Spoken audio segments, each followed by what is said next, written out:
여러분 안녕하십니까? 이상희TV의 이상희 교수입니다. 오늘 방송에서는 청년 주거급여를 다루도록 하겠습니다.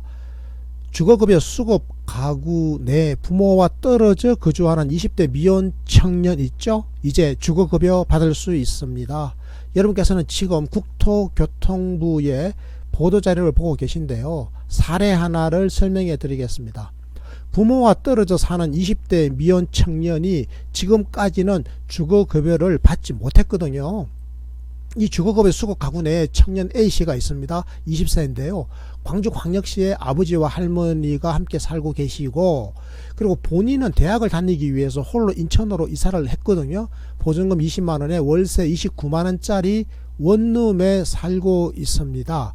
지금까지는요, 이 가구주인 아버지에게만 주거급여가 지급되었습니다. 그러니까 아버지, 할머니 그리고 청년 A씨 이 세 사람 몫으로 3인 가구의 주거급여가 세대주인 아버지에게 지급됐죠.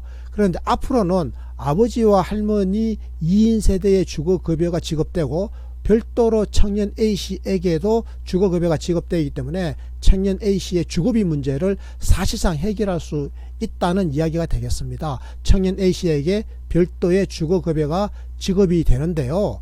자, 이게 말이죠. 20대 미혼 청년들에게는 굉장히 이제 좋은 거죠. 그런데 20대 이 미혼 청년은 기존의 주거급여 수급 가구의 청년이라야 되는 거죠. 2021년 1월부터입니다. 2021년 1월부터 별도로 청년 본인의 급여를 받을 수 있다, 이런 내용입니다. 청년 분리 지급이요. 자, 2021년 1월부터 원활하게 지급이 되려면 사전에 신청을 받아야 되죠. 자, 사전 신청 기간이 운영되는데요. 12월 1일입니다. 2020년 12월 1일부터 2020년 12월 31일까지 한 달 동안 사전 신청을 받고 있다는 말씀을 드리는데요. 자, 어디서 그러면 신청을 받느냐? 주민센터입니다. 주민센터로 가시면 되는데요. 어느 주민센터로 가셔야 되느냐?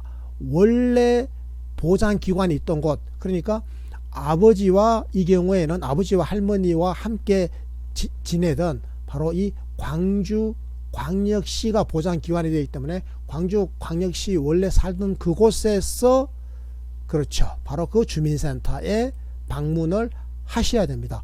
복지로를 통해서는 온라인으로 할 수가 없냐고요? 네, 지금은 할 수가 없고요. 이것은 2021년 상반기 내에 가능할 예정이라고 합니다. 자, 그러니까요, 만 19세 이상 30세 미만이니까요, 19세부터 시작해서 29세까지입니다. 미혼이라 해야 돼요. 미혼 자녀, 그리고 부모와 거주지를 달리 해야 됩니다. 자, 그렇다면 부모가 기존의 주거급여 수급 가구여야 되는 거잖아요. 주거급여를 수급하려면 이 해당 가구의 소득 인정액이 기준 중위소득의 45% 이하라야 되거든요. 자, 이 내용을 살펴보겠습니다.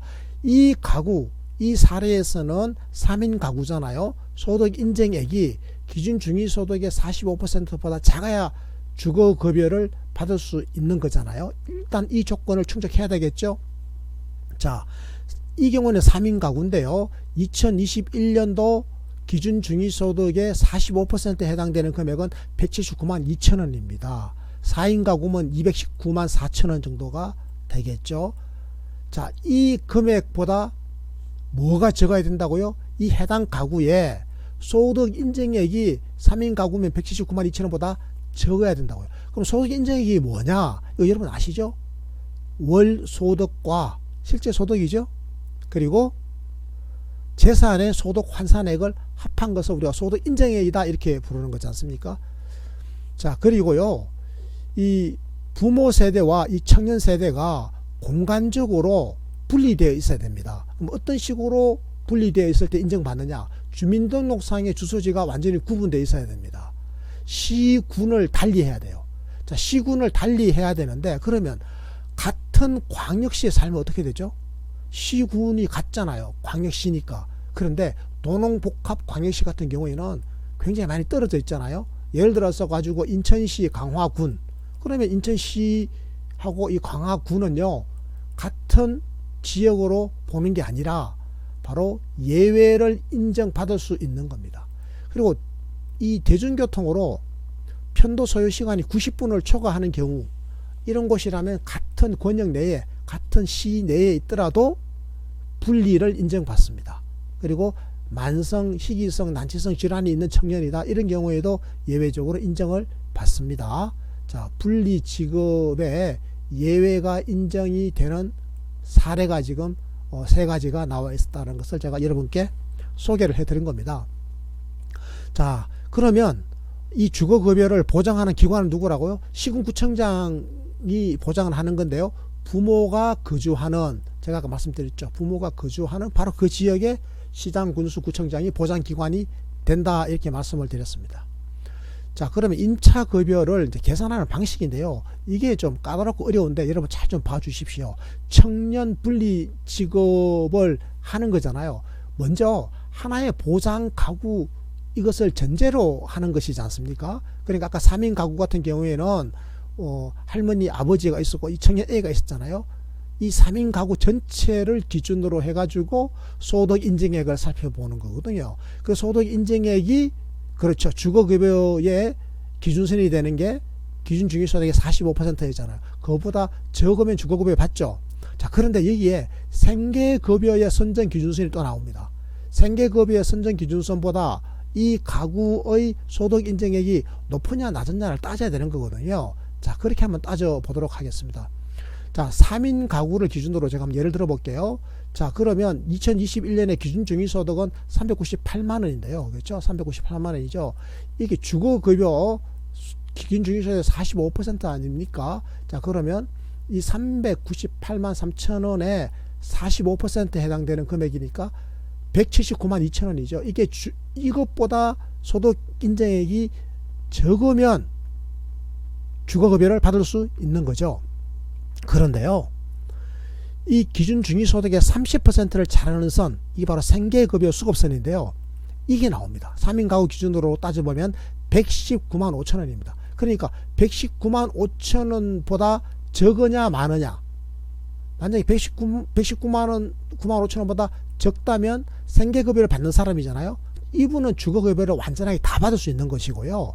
자, 이 119만 5천 원보다는 더 높은데 주거급여를 받는 선 179만 2천 원보다는 작아요. 뭐가? 기준 중위소득이. 예를 들어서 만약에 130만 원이다. 그럼 119만 5천 원보다는 높은데 179만 2천 원보다는 낮죠. 130만 원은. 이런 경우에는 주거급여를 완전하게 다 받는 게 아니라 일부는 삭감을 당합니다. 지금 그 이야기를 제가 여러분께 해 드리려고 하는 건데요. 자, 여러분 한번 보시죠. 자, 아까 부모 세대가 그 두 사람이 있었죠. 청년 한 사람 해가지고 총 3인 가구로 구성된 가구가 있잖아요. 그럼 소득 인정액이 있고 생계급여 선정 기준선이 있다고 제가 말씀을 드렸죠. 자, 그러면 제가 이제 있는 그대로 한 말씀을 드려볼게요. 바로 이런 겁니다. 소득 인정액이 이 3인 가구의 소득 인정액이 생계급여 선정 기준, 그러니까 기준 중위소득의 30%를 차르는 그 선보다 더 적다. 이 말은 무슨 말이죠? 생계급여 수급자다 이 말이죠. 국민기초생활보장제도의 생계급여 수급자일 경우에는 기준 임대료를 다 받습니다. 정해진 기준 임대료 전액을 지원을 받아요. 그런데 이 3인 가구의 소득 인정액이 생계급여 선정 기준선보다 더 높아요. 그러니까 기준 중위소득의 30%보다는 높고 기준 중위소득의 45%보다는 낮은 그런 상황이죠. 그런 상황이면 자기 부담분을 빼야 돼요. 그럼 자기 부담분이 얼마인지 알아야 되겠죠. 자기 부담분은요, 이 가구, 3인 가구의 소득 인정액이 있죠. 이 소득 인정액에다가 생계급여 기준 금액을 빼주는 거예요. 아까 생계급여 기준 금액이 요거 이 3인 가구 같은 경우는 119만 원이 있잖아요. 만약에 이 가구의 소득 인정액이 120만 원, 130만 원이었다. 그럼 130만 원에다가 119만 5천 원 빼면 한 10만 원 남죠. 10만 5천 원 정도. 그게 바로 이 자기 부담금이에요. 그럼 10만 원 남짓되는 금액의 30%를 자기 부담분으로 인정하겠다는 겁니다. 그럼 10만 원 정도의 30%면 얼마였죠? 2, 3은 6. 한 6만 얼마 정도를 자기 부담분으로 인정하겠다는 겁니다. 그걸 여기서 빼겠다라고 하는 거죠. 기준 임대료에서. 자, 요거 구체적인 거는 좀 이따 다시 한번 제가 살펴보도록 하겠습니다. 이렇게 해가지고 자기 부담분 30%를 적용하게 되면 부모 세대하고 청년을 구분하잖아요. 그럼 부모 세대에 지금 두 사람이 살고 있죠. 그럼 여기에 3분의 2, 요 30%의 3분의 1을 청년에게 적용해가지고 공제한다는 이야기입니다. 그 예가 지금 적용 기준의 예시로 여기에 나와 있는 겁니다. 그러니까 임차급여 수급자가 이제 부모 가구원의 경우에는 그죠? 부모 가구원의 경우에는 자, 이 소득 인정액에다가 수급 가구의 이 생계급여 기준 금액을 뺀 그 금액에다가 그 30%를 곱하고 여기에다가 이 가구원 수의 비율을 곱한 게 여기에 이제 자기 부담분이 되는 거죠. 아까 자기 부담을 제가 설명해 드렸으니까 넘어가겠습니다. 자, 이 이제 수급 관리를 강화해야 되겠죠. 그래서 이 청년이 분리가 되어 있잖아요. 그러면 이 주거급여를 분리 지급을 해야 되는데 취약이나 구직을 목적으로 불가피하게 부모와 떨어져 거주한다라고 하는 것을 입증을 해야 되거든요. 그래야 청년의 주거를 안정될 수 있도록 정부가 지원해 줄 충분한 이유가 되는 거잖아요. 자, 그래서 분리 거주를 하고 있는 사유를 증명해야 돼요.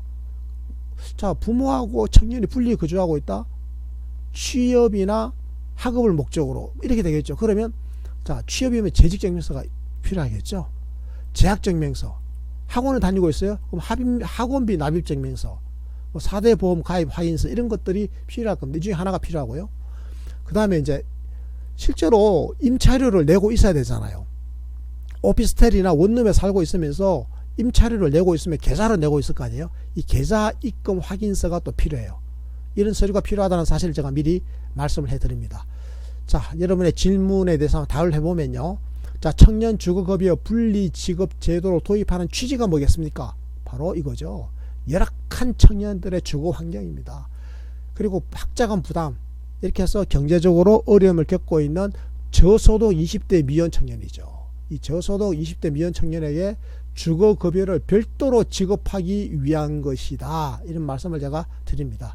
자, 부모가 청주에 거주해요. 청년은 서울에 살아요. 이 경우에 분리 지급 신청은 어디서 한다고요? 당연히 부모가 살고 있는 청주에 해야 되는 거죠. 청주 어디로 갑니까? 청주시 해당 동네 주민센터로 가시는데요. 어떻게 간다고요? 직접 가셔야 돼요. 직접 방문 신청을 해야 된다는 말씀을 제가 다시 한번 확인해 드리고요. 자, 그리고 청년 주거급여 분리 지급 신청으로 기존 부모의 주거급여액이 감액되나요? 자, 기존에 부모가 받던 주거급여 금액이 적어지나요? 네, 조금 적어집니다. 청년 한 명이 빠져나가니까 일부 감소합니다. 그러니까 3인 가구가 받던 주거급여가 2인 가구가 받는 걸로 바뀌니까요, 약간 줄어듭니다. 그런데 청년 자체가 또 1인 가구로서 받는 만큼을 받게 되니까 전체적 금액은 훨씬 늘어난다, 이렇게 말씀을 제가 드릴 수 있겠습니다. 자, 이 예시를 제가 한번 보여드릴게요. 자, 대전에 그 부모가 살아요. 부모 가구가 2인이죠. 보증금 9천만 원에 살아요. 자, 서울에 지금 청년이 대학 다닌다고 와서 혼자 살아요. 원래는 3인 가구죠. 그런데 이번에 이제 청년 가구가 서울에 분리되어 있는 거죠. 청년은 보증금 3천만 원에 월세 22만 원짜리 원룸에서 살고 있습니다. 자, 이 가구의 소득 인정액, 그러니까 부모와 청년 세 사람을 합친 이 가구의 소득 인정액은요, 3인 가구인데 130만 원입니다. 한 달에 130만 원 소득이 인정이 됐습니다. 자, 생계급여 선정 기준은 아까 제가 얼마 했다고 그랬습니까? 3인 가구 119만 5천 원이라고 그랬지 않습니까? 2021년 기준으로 3인 가구 119만 5천 원이었죠. 자, 자기 부담분이 있습니다. 왜 있는가 하면, 자, 이 집에, 이 가구의 소득 인정액은 생계급여의 선정 기준보다 높기 때문에 그렇죠. 만약에 생계급여 선정 기준액보다 소득 인정액이 낮으면, 그러면 자기 부담분은 필요가 없고 기준금액을 다 받는 거였거든요. 그런데 이 경우에는 생계급여 선정 기준액보다 높죠. 얼마가 더 높죠? 한 10만원 정도가 더 높죠. 자, 그러면 이 10만원 정도가 더 높은 것에 30%가 자기 부담분이었잖아요. 그렇죠. 이 30%가 자기 부담분이다. 그렇죠. 그러면 이 10만원 남짓의 30%면 한 3만 1천원쯤 되는 겁니다. 그렇죠. 10만원 남짓 되는 금액의 30%니까 10만 여기 한 5천원 되는 거죠. 30%면 3만 1,400원쯤 되는 거죠.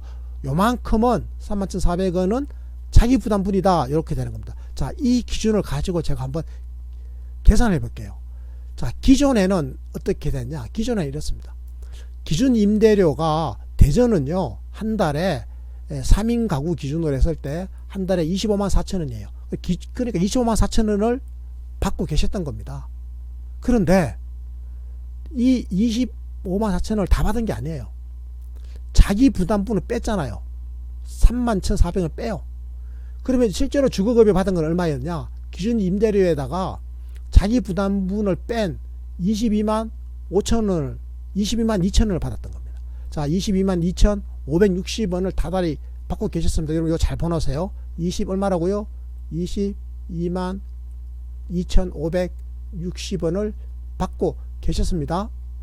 자, 그럼 이게 이제 이번에 청년이 이제 분리되는 겁니다.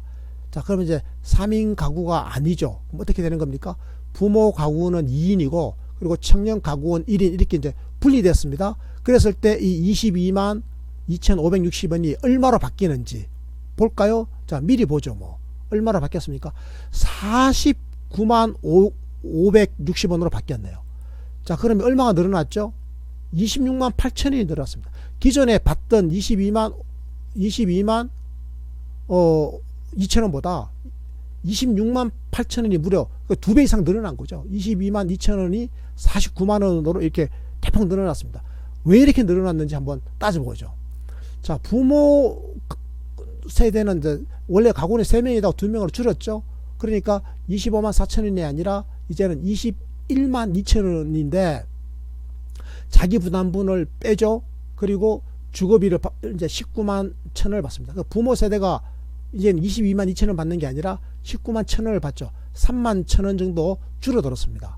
그런데 청년 가구가 서울에 살죠. 서울은 1급지이기 때문에 한 달에 주거급여의 기준 임대료가 31만 원이에요.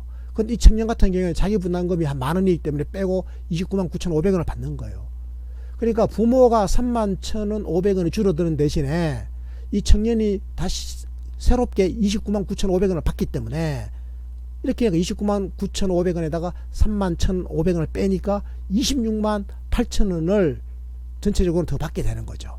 자, 여러분 충분히 이해를 하셨죠. 자, 기준 임대료가 2021년 기준으로 서울은요 1인 가구로 31만, 아까 이 청년은 지금 서울의 1인 가구니까 31만원을 받게 된 거죠. 아까 대전 같은 경우에는 어디에 속하는가 하면요 3인 가구로 아까 25만 4천원 여기 속했던가요? 한번 볼까요? 대전. 그렇죠. 25만 4천원이네요. 대전은 이제 광역시네요. 광역시니까 그렇죠. 3급지니까 3인 가구로 25만 4천원 받다가 이제는 청년 한 명이 빠져나가니까 2인 가구가 돼가지고 21만 2천원을 받게 되는 그런 경우였죠. 자, 여러분 충분히 이제 다 이해하셨습니까? 자, 언제 신청합니까? 이게 중요한 거잖아요. 언제라고요? 자, 사전 신청 기간이 있다고 제가 말씀을 드렸습니다. 바로 2020년 12월 1일부터입니다. 그리고 12월 31일까지. 그렇죠. 자, 사전 신청을 하실 수 있고요. 그러면 언제 받죠? 바로 2021년 1월부터 바로 받습니다. 사전 신청 기간이 지난 이후에도 언제든지 신청은 가능하지만 가급적이면 사전 신청을 해가지고 빨리 받는 게 낫겠죠. 네, 오늘 방송 여기서 마치겠습니다. 여러분 함께 해주셔서 고맙습니다.